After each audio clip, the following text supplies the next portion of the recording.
मर गया।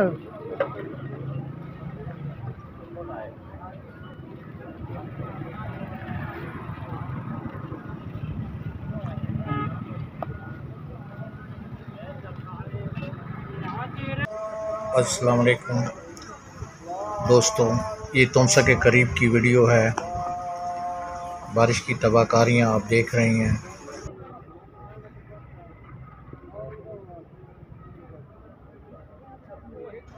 ये वीडियो मेरे दोस्त फरूख खान ने भेजी है।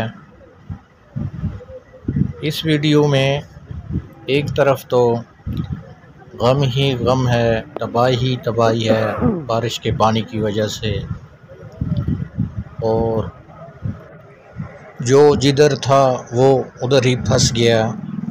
लोगों को आप परेशान देख सकते हैं। दोस्तों, अफरा तफरी के इस आलम में भी दो जीवन साथी अपनी ज़िंदगी का नया सफ़र शुरू करने वाले हैं। दूल्हा बारातियों के साथ आ चुका है। दुल्हन की रुखसती के टाइम बारिश और ये तूफ़ानी सैलाबी रेला आया, जिसकी वजह से रास्ते बंद हो गए। तो दुल्हन को वापस अब जाने के लिए 1122 की खिदमत लेनी पड़ी।